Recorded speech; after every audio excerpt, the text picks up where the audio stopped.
हिंदू धर्म का पवित्र परमास शुरू हो चुका है। एक के बाद एक पर्व आते जाएंगे और खुशियों से हमारी झोली भरते जाएंगे। रोशनी बिखेरती दिवाली का उल्लास होगा तो सूर्य षष्ठी व्रत यानी छठी माई की 4 दिवसीय कठिन आराधना का पर्व भी गंगा जी के घाटों पर उगते और डूबते सूर्य को अर्घ दिया जाएगा। पतित पावनी गंगा जी में डुबकी लगाकर कार्तिक पूर्णिमा का पुण्य स्नान किया जाएगा।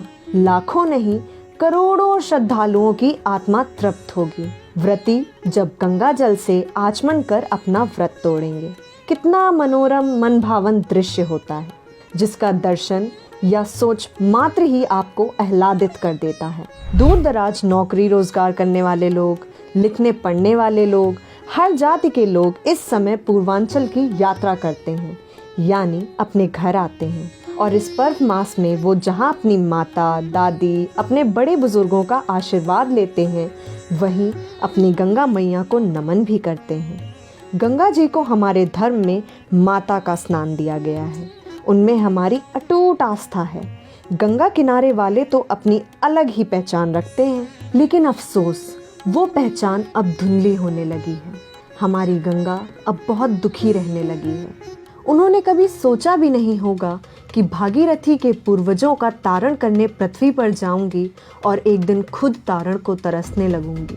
अन्य नदियों की अपेक्षा जिस गंगा के जल में 25% ज्यादा ऑक्सीजन की मात्रा हुआ करती थी वो आज 1 mg लीटर पर आ गई है।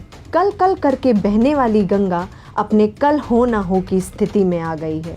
किसी और की रिपोर्ट पर भले ही हमें भरोसा ना हो, अपनी आंखों पर भी नहीं, लेकिन जब संकट मोचन फाउंडेशन की रिपोर्ट सामने आई तो हम दंग रह गए।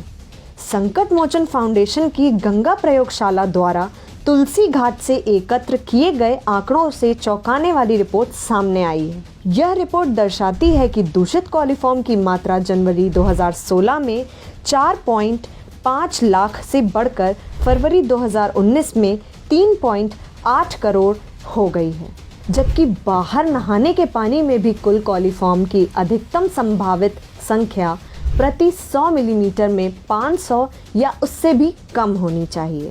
संकट मोचन के महंत एवं BHU के IIT प्रोफेसर मिश्रा सवाल उठाते हैं, लोग यह सोचकर गंगा जल पीते हैं कि यह पूरी तरह से शुद्ध है।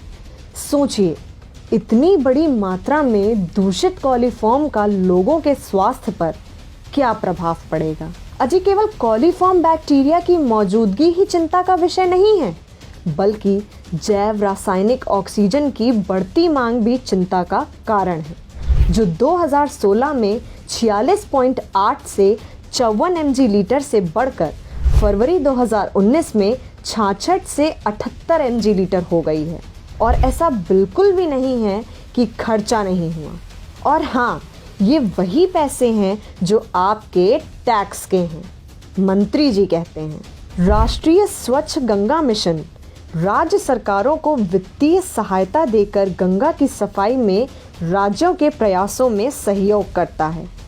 NMGC ने नदी की सफाई गंगा संरक्षण के लिए 17,484.97 करोड़ रुपए की अनुमानित लागत से गंगा की घाटी वाले राज्यों में 105 परियोजनाएं मंजूर की हैं।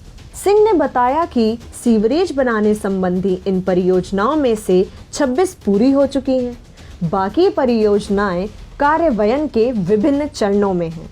कुल मिलाकर वर्ष 2014 से जून 2018 तक गंगा नदी की सफाई के लिए 3,868 करोड़ रुपए से अधिक राशि खर्च की जा चुकी है। हाँ, इनमें में से कुछ पैसे तमिलनाडु में भी खर्च हुए हैं, जहां गंगा जी ही नहीं जाती। फिर गंगा हर रोज और मैली हो रही है। हाँ, याद रखिएगा, इनको गंगा माँ ने ही बुलाया था, गंगा की सफाई के लिए या उनके अस्तित्व के सफाई के लिए।